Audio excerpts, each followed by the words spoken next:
Hello, and welcome to Candid Conversations with Dr. Kelsey. I'm your host, Dr. Kelsey, and this is the space where I share my honest thoughts, real experiences, and the no BS conversations I wish more people were having about movement, training, injury recovery, and life as an active human. The goal of this podcast is to help you better understand your body, think more critically about rehab and fitness, and feel more confident making decisions so you can stay active long term. Before we start, a quick reminder. I am a physical therapist, but I am not your physical therapist.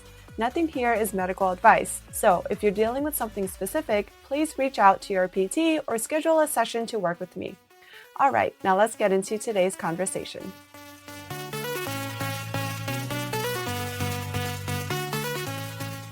So when it comes to shoes for things like running or CrossFit, how important are they? Like, are they going to be the main thing that causes you to get injured if you don't have the right shoes, or are they just kind of a nice to have? And so the quick answer to that, or the short answer, is that they don't matter enough to be like the main cause of injury, but they do matter enough that if you do get the proper shoes, you're going to notice a huge difference, both in your performance and probably in your injury rates, or even like developing aches and pains and things like that. And so when we're talking about shoes, I think, and especially with running shoes, I feel like people fall into two distinct camps. So on the one side, you're going to have people who are going to either maybe recommend a specific brand or just overall recommend something that is very, very supportive and super cushiony. So a really popular brand that would be recommended by a lot of the surgeons that was associated with my old clinic were Hoka's.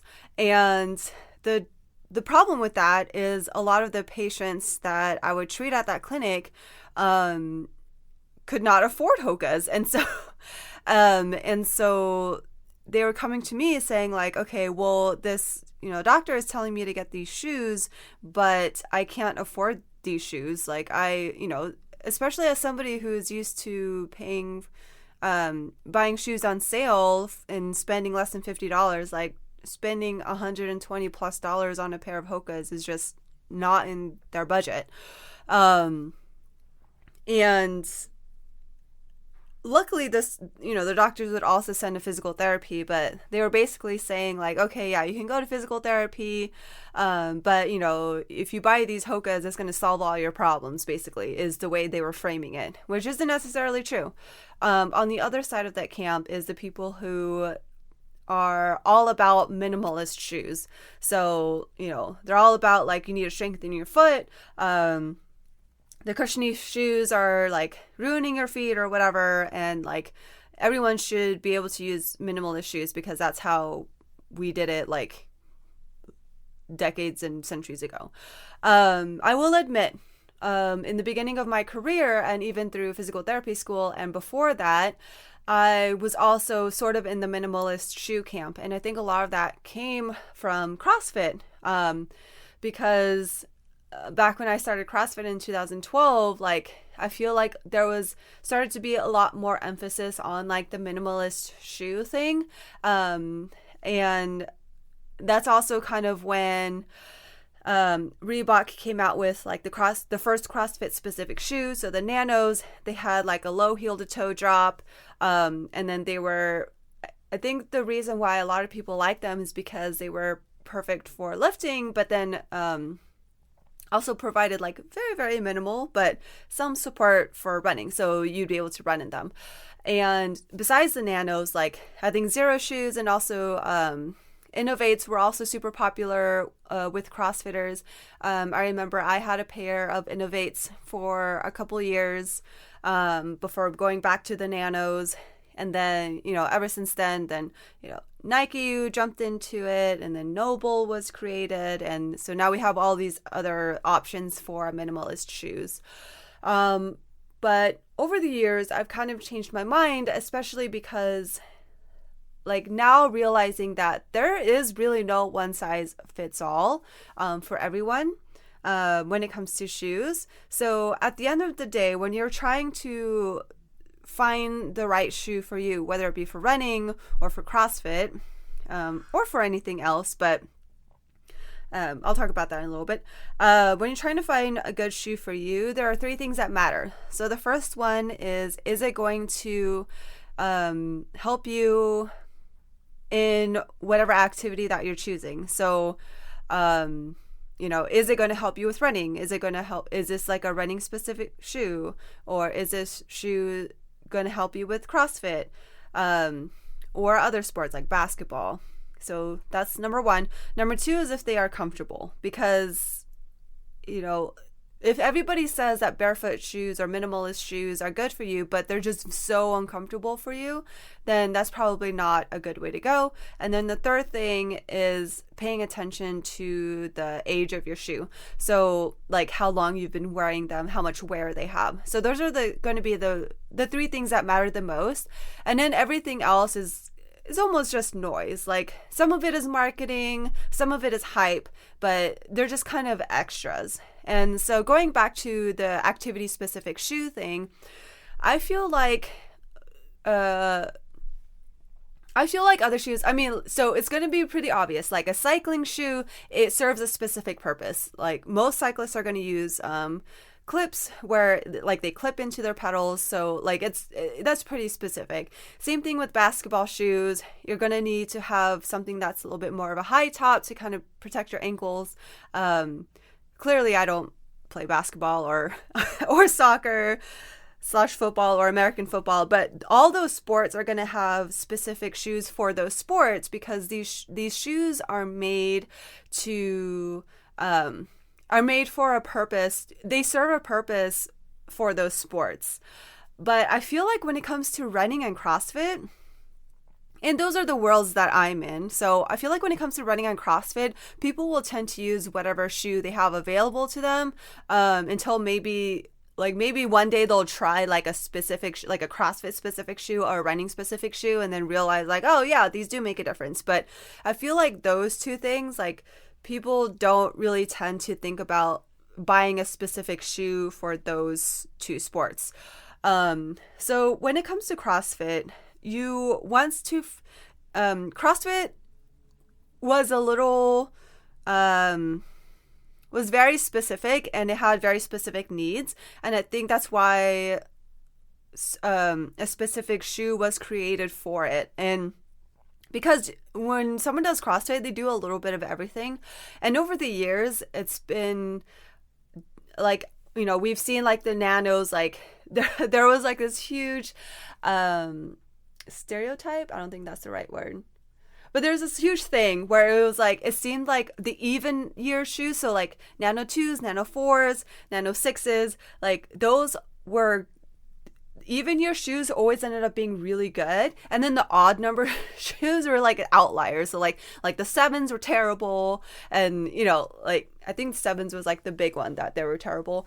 5s weren't as great. So it's like they would make progress, and then the next year after that they would kind of slip a little bit, or like come out with a shoe that wasn't as great. And then the year after that they would take that feedback, I guess, and make a lot more progress or something like that. So it would sometimes kind of be like a thing where it's like, oh, like only buy shoes every 2 years because the odd numbered nanos are like not great. And then same thing could be said with Nikes. Initially, they were like super clunky because they were put into more of like a lifting emphasis. But then over time they loosened up a little bit more so that like it was slightly more comfortable to run in them.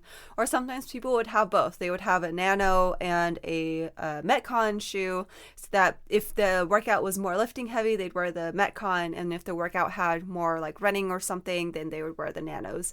And so the difficult thing with CrossFit is that people are both running, so they need something that's more flexible, like for running, and they were lifting in it, so they needed something that was sturdy enough to withstand lifting and also rope climbs. I think the rope climbs was the biggest thing, because those ropes will just eat through most shoes, so the shoes needed to be durable enough to withstand the rope.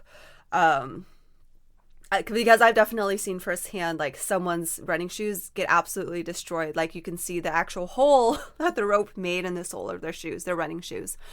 And so there needed to be a shoe that satisfied all those requirements. And the same thing is said for running. So I think that's where, like, coming back to the minimalist or barefoot shoe thing, a lot of the argument was that, yes, even though running does have, like, impact, your feet should be strong enough to withstand that impact. And so you should be able to, strengthen your feet and walk around with minimalist shoes, and then, be able to eventually run with minimalist shoes. But I feel like, in the push towards minimalist shoes, there wasn't as big of a push on the fact that you can't just transition from wearing super cushiony shoes all the time to all of a sudden wearing barefoot or minimalist shoes. And I think some of the argument was also that, that's kind of implied, like, but it's not really implied. Because if you're being told, like, that your cushiony shoes are ruining your feet, of course you would want to all of a sudden go to, like, the more minimalist shoes. You'd want to get rid of your cushiony shoes. So there wasn't a big enough emphasis on the fact that you actually have to train your feet, unless you've been, like, walking barefoot your whole life, or, like, walking barefoot or using barefoot shoes, whatever, your whole life. Like, it's not going to be an easy transition to go from a cushiony shoe to a more minimalist shoe. And even then, like, not everyone's foot type is going to tolerate having more of a minimalist shoe. Like, there is a reason why we've developed shoes to be a little bit more supportive and more cushiony, especially for running. Because, like I mentioned, running has a lot of impact. Like, if you break down running, you're basically doing one-legged hops, like alternating one-legged hops, but you're resisting your body weight collapsing from gravity and, like, jumping, like, multiple, like, hundreds and thousands of times when you go for a run. And so there's a reason why, like, different shoe technologies have been developed for running shoes. So, cushiony shoes aren't, like, evil or anything. They're made for a reason, but it just might not be everyone's preference. So, like me, for example, I don't necessarily like super cushiony shoes, but I do still appreciate some cushion. Like, I do notice a difference running in my dedicated running shoes versus my nanos. Yeah, because I have nanos now. I kind of, like, went back and forth nanos and Metcons over the years, but so yeah, if we have a running workout and I wear my CrossFit shoes, I do definitely can tell the difference between running in those and running in regular running shoes. Because besides the cushioning aspect, running shoes also helps to reduce some of that fatigue when you're running, through being a little bit more efficient. So it makes your foot a little bit more efficient in, like, going to that toe off. And I can definitely tell the difference. Like I mentioned, if we're doing, like, a running workout, like, we had to do, like, sprints the other day, and then for some reason I wore my CrossFit shoes instead of my running shoes, and I'm like, wow, it's a lot harder to sprint, 200, 400 meters wearing these CrossFit shoes, because it's like I'm the one doing all of the work, versus if I'm wearing my running shoes, then I feel like the shoes are helping me a little bit more. And there's even a bigger difference when I wear the shoes that I bought for, like, racing in. So I don't have carbon plated shoes, but I do have shoes that are a little bit more curved. So it's just like the shape of the shoe, again, reduces some of that fatigue, so that it doesn't take as much of an effort to propel myself forward. Like, the shoes are helping me to do that. And why wouldn't I wear those all the time versus my trainers? I'll talk about that in a little bit when I talk about the age of your shoes. But so my point here is that, like, maybe you prefer a certain type of shoe to another type of shoe, but if you're not sure, then, the first thing to look at when you're looking for shoes is this going to help me in my sport? So if you're looking to do CrossFit, yeah, CrossFit has some running, so it wouldn't be a bad idea to use running shoes, but it also has a lot of lifting and things like that. So having some sort of hybrid shoe would be a lot better. Or a shoe, I know CrossFit, the word CrossFit is trademarked, so I feel like a lot of brands now just call them functional fitness shoes or something, or cross-training shoes, but buying something that's made for your activity, for CrossFit, or specifically for running, is going to be your best bet. And I know when it comes to High Rocks, because it has a little bit of both. It has like the running and the some lifting. But I think for High Rocks, I found that more of a dedicated running shoe is going to be better, obviously, because running takes up like 2/3 of the race. So yeah, looking at all the things that what you'll need for your activity is the first thing to pay attention to. So the second thing is, are they comfortable? So again, going back to the barefoot thing, I feel like at its height, because I feel like it's not as big of a fad now as it was before, or maybe people have now like conditioned their feet to accept more minimalist shoes, but as a physical therapist, I think a lot of people automatically assume that I'm going to recommend minimalist shoes. And so I have had people come up to me and be like, oh yeah, like I tried these minimalist shoes and like they kind of hurt or whatever, but I know they're good for me. It's like, just because they're like, if they hurt, that means that they're not good for you. Like there's no amount of breaking in the shoes like that is going to make them not hurt for your feet. And so that's one of the red flags, is like if it feels off already, like it's probably not going to get better after wearing them for a lot longer, especially if it's been like more than a few weeks. Like the break-in period is not more than a few weeks.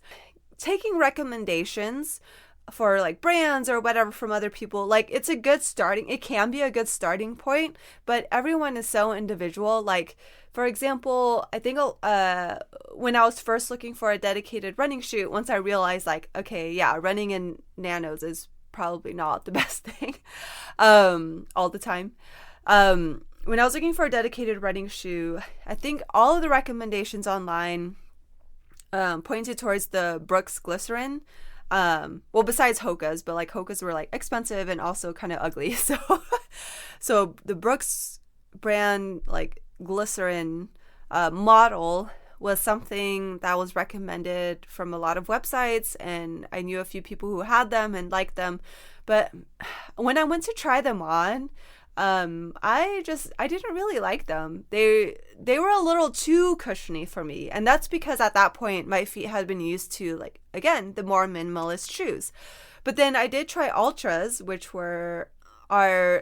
they are a minimalist shoe, but they're specific for running, so there's a little bit more padding, I think. But their heel toe drop is a lot lower. I did not really like them either. They didn't really work well for my feet somehow. Oh, and Ultras also have a wider toe box. But I didn't really like those either. So trying a few different shoes made me realize like kind of my preference. So definitely still need slight support, but something that makes your foot feel pretty good. And then when you're running in them, when it comes to comfort, finding something that feels good on your foot doesn't makes it so that it doesn't feel like your foot's gonna fly out. Like that was important to me. So not feeling like my socks are being eaten by the shoe. Having the right sock also helps, but also not feeling like my heel is coming out of my shoe. And then I know a lot of times like shoes will have like an arch or something, but the arch support is in like the wrong place for my feet specifically. And so ultimately comfort is going to be your biggest guide.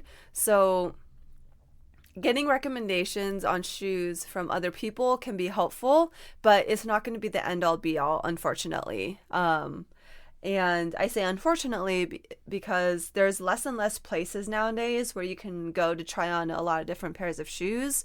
Like a lot of times we have to rely on buying multiple different types and like returning the ones that we don't like, which can be tedious and it's like bad for the environment and all that stuff. So the second thing to think about with shoes are if they're comfortable. And the third thing are the age of their shoes. So I don't know about you, but growing up, it was when looking at whether we should replace our shoes, I mean, besides like, if we outgrew them, because, going through growth spurts, we would look on like the soles of our shoes and see if they were like worn out or something. Or sometimes, this never happened to me, but I know some people have like developed holes in their shoes. I guess I was never that hard on my shoes. But definitely like the wear pattern on the bottom. And I've known some people to like literally wear their shoes to the ground. Like it wasn't until like they got holes on the soles of their shoes that they kind of threw them away. But even then, like I've known people to like duct tape their shoes together. And if it still serves them, then why not? And I know sometimes it's because you can't afford new shoes, but these particular people were just really like frugal. So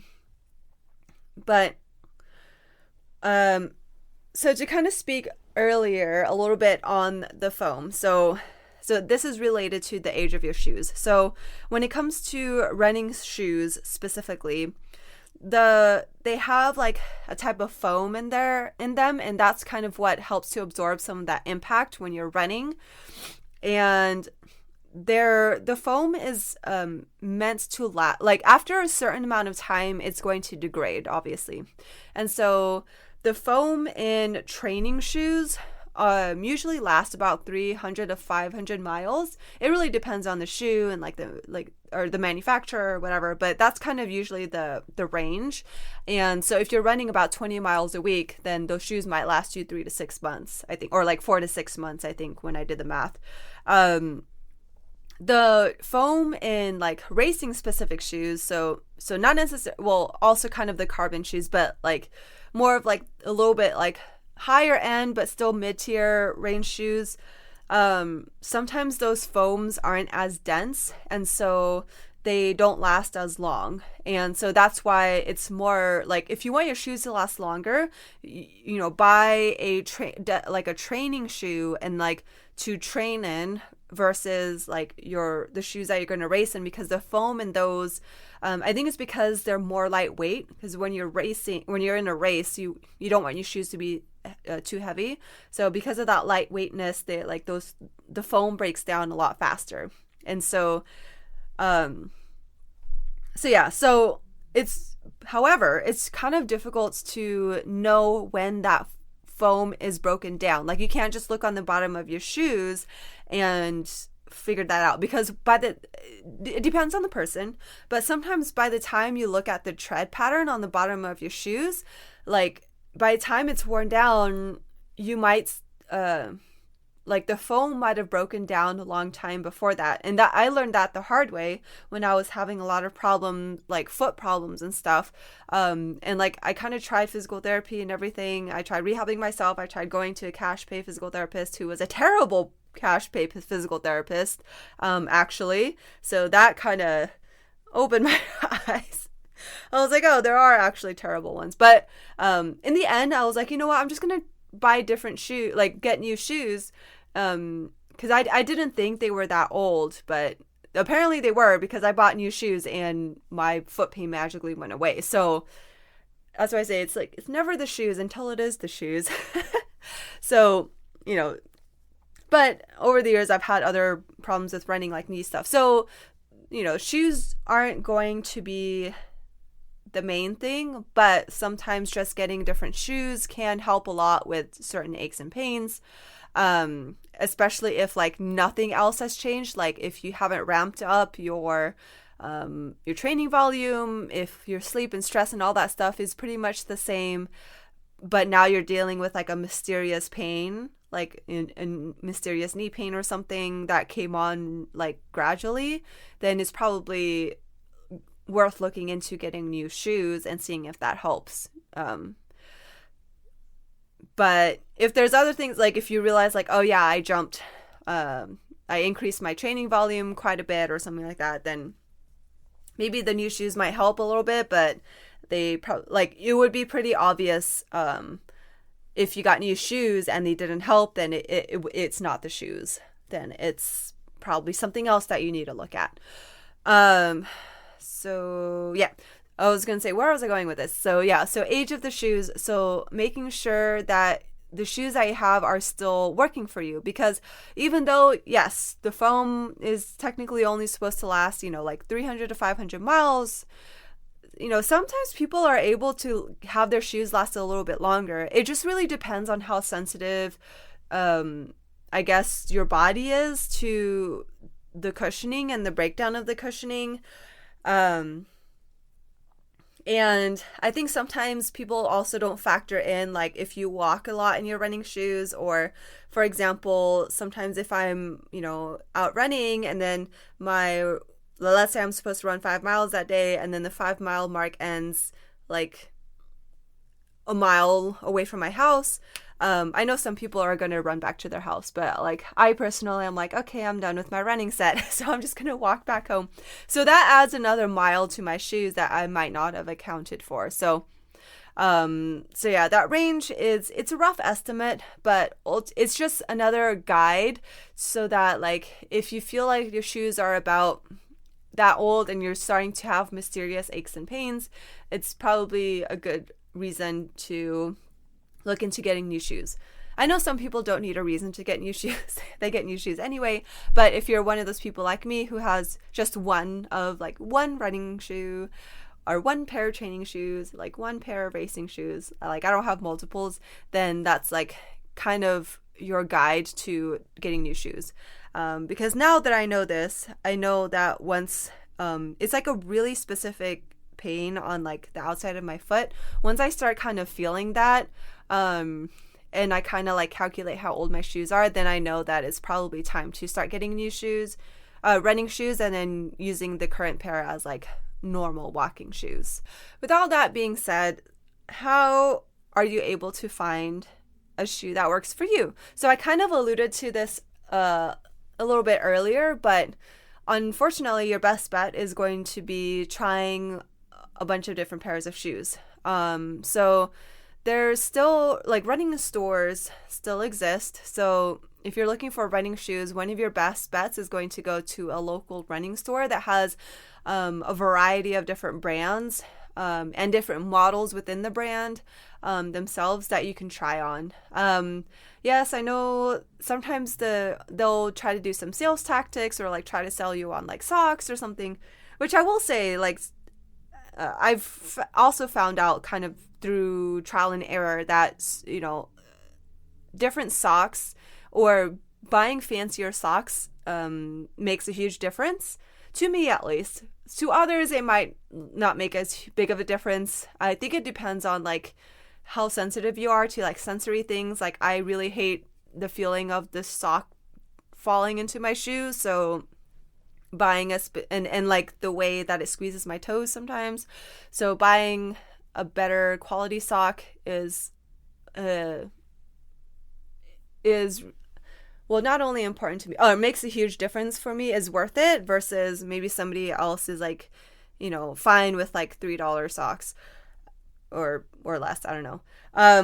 But going to a running store to be able to try on a bunch of different pairs of shoes, and there's usually a treadmill to also be able to try running in them, because walking around in the store is not going to tell you what, or is not going to help you figure out if that shoe is right for you. So that's usually helpful. And same thing for CrossFit shoes. So I've literally like done lunges in my Nanos in the store, in like the Reebok outlet store, and like the movements that, because I've had shoes, it's usually lunges that are the culprit, where like the shoe will kind of fall off, or try to, like, my foot will try to come out of the shoe.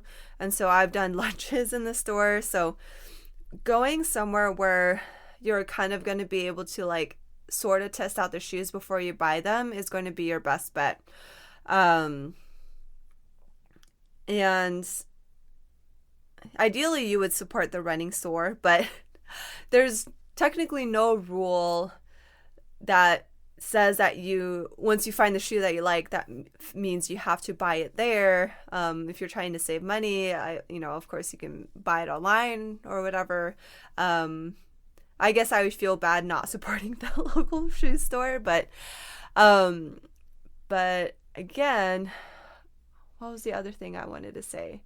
So trying on a whole bunch of shoes, finding the one that you like, testing them out. And also not discounting, or not discounting. I don't think discounting is the right word, but don't throw out a brand. Like maybe so you're trying on a different pair of shoes and you might think that you don't like a certain brand, but it was actually that specific model of that brand of shoe that you didn't like, and you try a different model of the same brand and you might like that one better. That happened to me so I did end up trying Hoka's, or at least this salesperson that was helping me at the running store, had brought out a few options, and one of them was Hoka's. The very first one I ever tried on, I absolutely hated it. But then a few years later when I came back to get new shoes, it was a different person, and they gave me a different model of Hoka's to try, and I actually really liked them. However, again, they were super ugly. And so I think it was the pair. I think that's why I have Ons now. So the Ons were the same price, but the fit was pretty similar, and they just looked so much better. So I bought the Ons. Maybe the Hoka's are slightly more comfortable, but I was like, no, the ugliness. I can't get over the ugliness. So it's like in every other way that mattered, the Ons were just fine. Maybe the Hoka's are slightly more comfy, but the looks were big enough to turn it for me. But yeah, so when you're trying to find shoes, so to recap, when you're trying to find shoes, first make sure you're finding a shoe that is built specifically for the activity that you're getting the shoes for. So in most cases, it's going to be running. Sometimes it's going to be CrossFit. Because all the basketball shoes and all that, people know to get a specific shoe. But for running, yes, it does matter getting a running shoe versus a walking shoe. For CrossFit, yes, it does matter getting a shoe that's more specific for functional fitness, versus just wearing your normal training sneaker. There's a whole deep dive I can go on CrossFit specific shoes, but that's kind of the gist of it. And then 2, are they comfortable? Because what's comfortable for someone else might not be comfortable for you. So, you can take suggestions from people, but at the end of the day, it's about your specific comfort while wearing the shoes.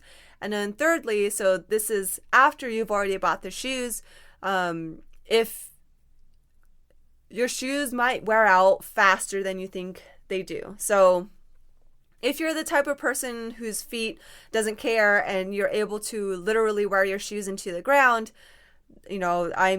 that's great for you. But not everyone is like that. And so if you feel like everything else about your training is staying the same, except now you're starting to have these random aches and pains crop up, and you realize maybe your shoes are more than 6 months old if you're a heavier runner.